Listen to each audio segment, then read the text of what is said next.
Je suis le coordinateur pour l'ADA, du groupe de travail sur la communication pour l'éducation et le développement, basé ici à Cotonou.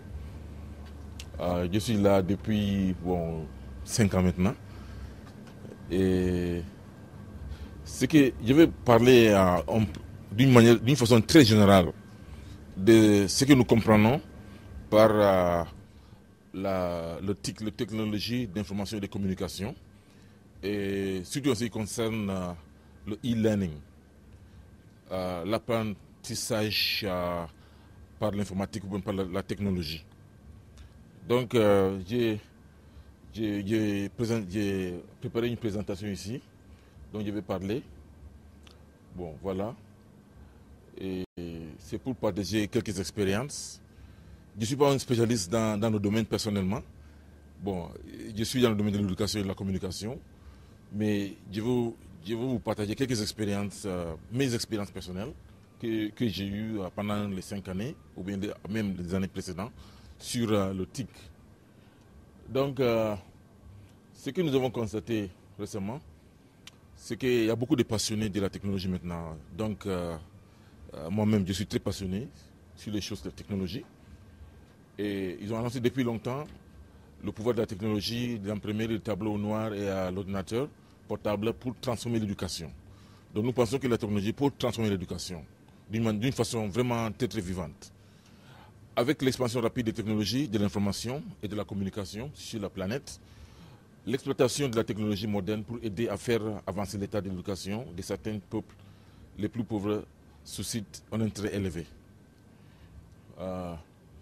L'importance du potentiel de la technologie pour aider à l'avancement de l'éducation dépasse l'enseignement de la lecture et des mathématiques aux enfants. Donc la qualité de l'éducation joue un rôle important pour la promotion du développement économique, l'amélioration de la santé et de la nutrition et la diminution des taux de mortalité maternelle et infantile. Donc ici on parle vraiment du développement. Et quand on parle de développement, toujours on parle de développement durable. Donc de quoi s'agit-il le développement durable? C'est tout ce que nous venons de citer ici: économique, santé, nutrition, taux de mortalité, etc. etc. Il y a beaucoup de choses encore. Bon, comme nous le savons, en Afrique, dans les 10 dernières années, nous voyons que la qualité du système éducatif peut avoir un impact direct sur la croissance économique des pays en voie de développement, et en Afrique en particulier. Nous voyons que les économies africaines se développent plus rapidement que celles de n'importe quelle autre région du monde. Une dizaine d'entre elles, au moins, ont connu une hausse de plus de 6% par an depuis 6 ans ou plus. Bon, si nous continuons en Afrique d'utiliser les nouvelles technologies et d'investir dans l'éducation et la formation pour développer le potentiel de ces jeunes, de nos jeunes, l'Afrique pourra devenir l'une des économies les plus dynamiques et productives. Donc voilà l'importance de l'utilisation de technologies, de e-learning en particulier, pour le développement durable en Afrique. Bon, la qualité de l'éducation est aussi un facteur permettant de diminuer le taux de mortalité maternelle, comme nous avons dit, et infantile dans la plupart des pays africains. Plus de la moitié de la diminution de la mortalité infantile dans le monde depuis est liée à l'augmentation du niveau d'instruction des femmes en âge de procréer. Et nous allons maintenant nous concentrer sur les possibilités offertes par les formes récentes de technologie, souvent appelées la technologie de l'information et de la communication, le TIC. Bon, le TIC désigne les technologies qui offrent un accès à l'information au moyen des télécommunications. Ce terme est généralement utilisé pour décrire la plupart des utilisations technologiques et peut couvrir tout, de la radio au téléphone et aux ordinateurs portables. Bon, on peut conclure que c'est juste que intelligemment et stratégiquement déployées, les technologies modernes de l'information et de la communication, très prometteuses, pour aider à introduire un apprentissage de qualité dans certaines des communautés les plus éloignées et les plus difficiles du monde à atteindre de la planète. La stratégie pour y parvenir ne doit pas rivaliser avec la trajectoire d'utilisation de la technologie éducative des nations développées et les plus riches. Dans certaines régions les plus reculées du monde, on utilise le téléphone portable et les autres formes de technologie de façon difficilement invisible aux États-Unis et en Europe aussi. Donc c'est-à-dire que bon, nous ne devons pas vraiment dire que nous serons comme les pays développés. Nous pouvons avoir des technologies adaptées à nos propres situations en Afrique. Et ce qui marche mieux. Bon, si de nombreux enfants non scolarisés en Afrique, si de nombreux enfants sont scolarisés en Afrique, pour d'entre eux, le demeure et encore moins maîtrisent les compétences de base nécessaires pour promouvoir leurs études. Dans de nombreux pays africains, les chiffres nationaux de la scolarisation masquent des disparités persistantes dans les opportunités éducatives existantes dans les pays. C'est-à-dire que les groupes marginalisés comme les pauvres, les personnes vivant dans les zones rurales et les filles continuent à être abandonnées. Par ailleurs, il est de plus en plus nécessaire d'accorder de l'attention aux opportunités d'éducation formelle et non formelle du secondaire, étant donné l'importance et l'augmentation constante des jeunes dans le monde en voie de développement. Bon, cela conduit à des multiples acteurs appelés un changement de paradigme. On parle toujours maintenant d'un changement de paradigme. C'est-à-dire quoi? Le modèle d'éducation, sur l'accès de la priorité, sur l'apprentissage pour les enfants scolarisés et déscolarisés. Il y a 3 mois, n'est-ce pas, en février, l'ADA avait fait une grande réunion à Ouagadougou. C'était la triennale. C'était une rencontre qu'on fait tous les 3 ans maintenant. Et ça a regroupé plus de 700 personnes à travers l'Afrique et le reste du monde. Et la triennale de Ouagadougou a appelé pour un changement de paradigme de l'ADA. Et c'est-à-dire quoi? Nous cherchons à l'ADA, à présent, de façon novatrice, de mettre en œuvre son dialogue politique, car elle vise à nouer et à renforcer les partenariats stratégiques avec le ministère de l'Éducation et les autres parties prenantes, comme les jeunes, le secteur privé et la diaspora africaine. Il existe un fort besoin d'articuler et de communiquer de manière appropriée sur ce changement de paradigme. Cette triennale a rallié plusieurs dirigeants politiques, économiques et sociaux autour de la nécessité de concevoir et d'édifier les systèmes d'éducation et de formation efficaces et pertinents pour le continent africain. Donc il y a aussi d'autres propositions. Le pacte mondial d'apprentissage qui demande une attention renouvelée sur l'objectif élargi de l'éducation pour tous et se concentre sur l'importance du développement de la petite enfance, de la lecture et du calcul au niveau intérieur du primaire et de la transition vers l'enseignement post-primaire approprié. Donc les perspectives de cet apprentissage pour tous met en évidence 3 dimensions communes aux lacunes des enseignants, d'enseignement primaire et secondaire dans le monde en voie de développement. Le premier, c'est l'accès aux opportunités d'apprentissage. Deuxièmement, la moitié des compétences fondamentales, y compris apprendre à apprendre et les compétences analytiques. Et troisièmement, la pertinence du contenu de l'apprentissage en vue d'une pleine participation aux économies et aux structures de gouvernance du monde aujourd'hui. S'il est correctement déployé, la technologie a un rôle à jouer pour aider à aborder ces 3 dimensions. Et ici, on parle de stratégies multiples et variées et qui sont nécessaires pour aborder les questions complexes affectant un apprentissage de qualité pour les enfants et les jeunes en Afrique. Et la technologie vise l'apprentissage à distance au support pédagogique numérique, à la gestion de l'information à l'appui aux enseignants, a le potentiel d'aider à surmonter certaines des barrières existantes. Donc voici, on parle toujours de l'importance de la technologie, e-learning, et comment ça peut contribuer vraiment au développement durable dans le continent africain. Il y a aussi une dimension sur la compréhension du paysage éducatif en général, qui peut aider à identifier le type de questions que la technologie peut aider ou non aborder. Toutefois, il est également nécessaire de comprendre le paysage technologique en Afrique, en particulier ses possibilités et ses limites, afin de distinguer les utilisations intelligentes et stratégiques de la technologie en vue d'améliorer l'éducation, des appréhensions des approches inefficaces qui détournent de la tâche à accomplir. Bien que l'Afrique reste en retard par rapport au monde développé en matière d'accès absolu aux technologies de base, comme l'électricité, la radio, la technologie sans fil et l'accès aux ordinateurs, la croissance rapide de ces technologies de base suggère que cette tendance est en train de changer radicalement. Globalement, en Afrique, le coût des applications technologiques et l'accès à ces applications a diminué au cours des dernières années, surtout dans les zones urbaines. La connectivité et la disponibilité de sources d'énergie fiables se sont aussi étendues par voie de conséquences. L'accès à la technologie se développe rapidement. Un nombre croissant de personnes dans une variété de secteurs du commerce, à la médecine et à l'agriculture dépendent de la technologie pour aider à éteindre leur travail, et la demande croissante des ménages conduit à des investissements privés importants. 15e, bien que l'Afrique ait un passé de sous-investissement au niveau des infrastructures comme le réseau électrique et les routes, la hausse de la demande d'électricité et d'énergie conduit à l'augmentation des investissements et du développement, notamment du secteur privé. Par exemple, au Ghana, il y a eu investissement à l'heure actuelle dans l'utilisation des réseaux intelligents qui utilisent la technologie numérique pour transmettre l'énergie aux consommateurs individuels, pour réduire les coûts de la consommation d'électricité et améliorer l'efficacité énergétique.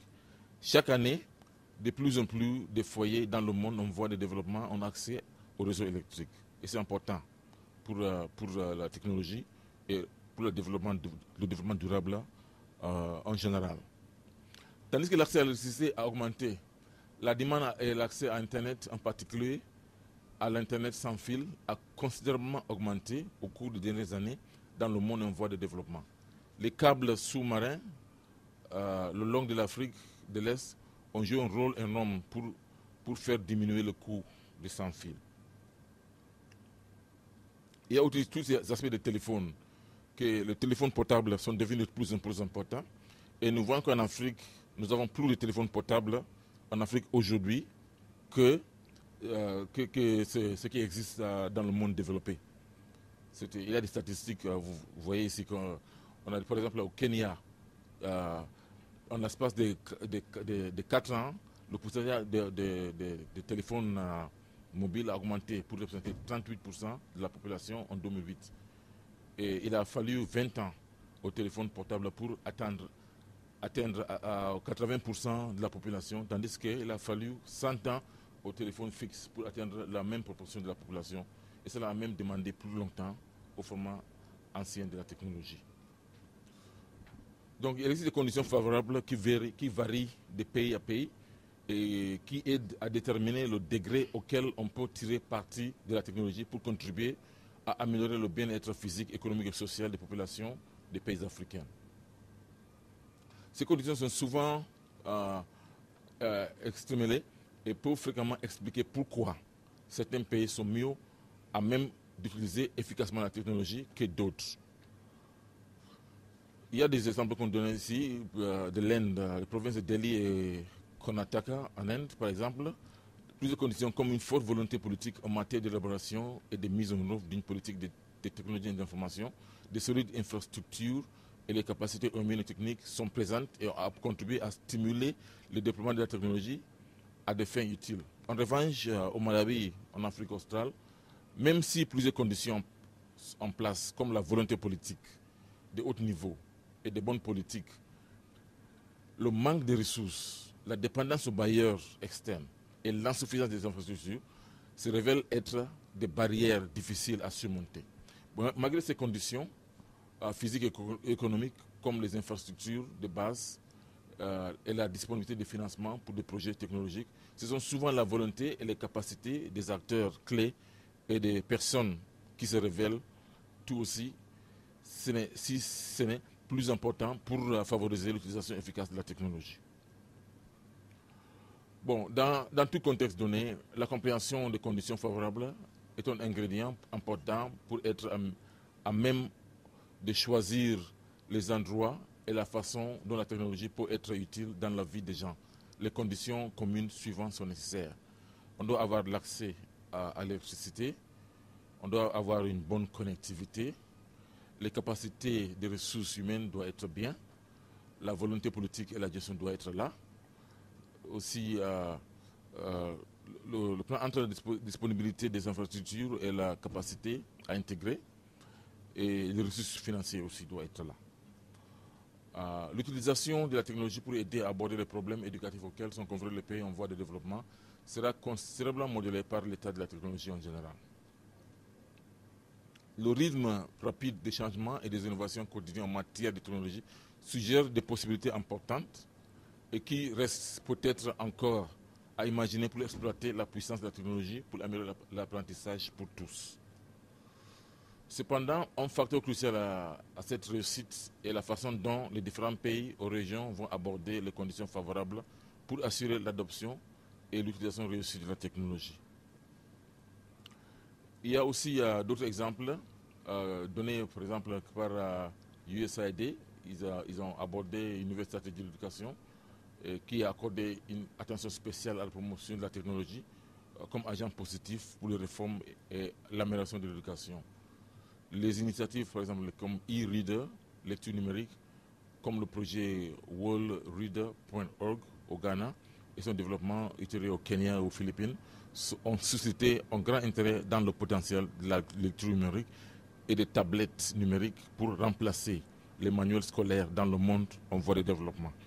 Donc il y a beaucoup de places où on est en train de remplacer les manuels scolaires avec les tablettes comme les iPads, les téléphones, etc. Donc je ne sais pas d'ici 20 ans ce que le monde va devenir si on continue comme ça, avec cette démarche comme ça. Donc une large gamme de technologies différentes existent et sont déployées à des fins pédagogiques avec une gomme tout aussi large et des coûts correspondants pour le déploiement. De loin, la technologie d'information la plus courante dans le monde en voie de développement est la radio. La plupart des familles ont accès à la radio et près de 80% des populations du monde en voie de développement écoutent la radio au moins une fois par semaine.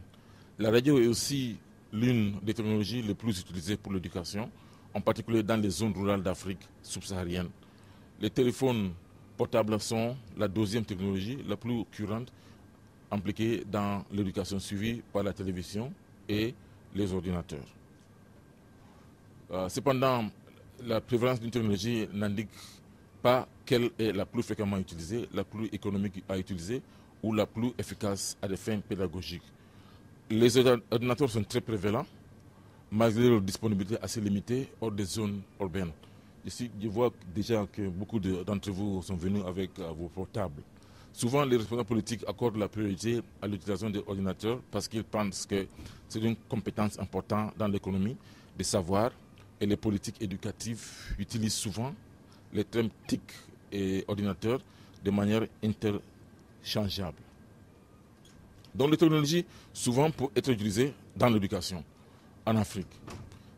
La radio, la télévision, les ordinateurs, les téléphones portables, les tablettes numériques et la lecture numérique, les projecteurs multimédia, les ressources éducatives libres et l'informatique au nuage, qu'on appelle cloud computing. Ça, c'est un peu nouveau, parce que c'est quelque chose qui est venu il y a moins de 2 ans même, dans le monde, avec Apple, qui a fait le cloud computing. C'est-à-dire que c'est des choses qui sont cachées dans le nuage, dans l'Internet, et on peut avoir accès, comme Dropbox, etc., des choses comme ça, si vous le connaissez bien. Et ici, on parle de façon...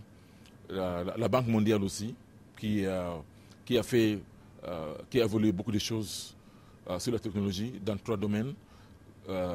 Et ils ont montré avec leur programme qu'ils appellent InfoDev, le développement, c'est Information for Development Program, InfoDev. Ils ont vraiment voir comment la technologie évolue et quel impact ils ont eu dans 3 domaines. Ces résultats des élèves comme des résultats plus élevés dans les matières scolaires ou l'apprentissage de compétences entièrement nouvelles pour une économie en voie de développement. Les résultats de l'enseignant, de la classe, comme le développement des compétences technologiques de l'enseignant et de leur connaissance de nouvelles approches pédagogiques ainsi que l'amélioration de leur attitude vis-à-vis de l'enseignement et finalement les autres résultats comme l'augmentation de l'innovation dans les écoles et de l'accès à l'éducation des adultes et de l'alphabétisation des membres de la communauté. Donc tout ça avec Infodéveloppement, ils ont montré que les nouvelles technologies aident beaucoup dans ces trois domaines-là. Bien que cela ne soit pas inclus ci-dessus, il est important d'incorporer l'information sur la façon dont la technologie affecte l'inclusion des enfants et les jeunes marginalisés, comme les pauvres des zones rurales, les enfants ayant un handicap et les minorités ethno-linguistiques dans les systèmes éducatifs, en plus de la simplification de l'accès aux opportunités d'éducation des adultes pour les membres de la communauté. Trouver des moyens d'offrir des opportunités d'apprentissage aux jeunes exclus des systèmes d'enseignement primaire et secondaire ajouterait une valeur considérable. Comme vous voyez, il y a le garçon là, sur l'image là, qui porte quelque chose. C'est pas un téléphone, mais bon, il est aussi technologique un peu. Il commence. Bon, la technologie dans l'éducation peut présenter des inconvénients. Certaines des critiques les plus courantes sont les suivants. Valeur ajoutée.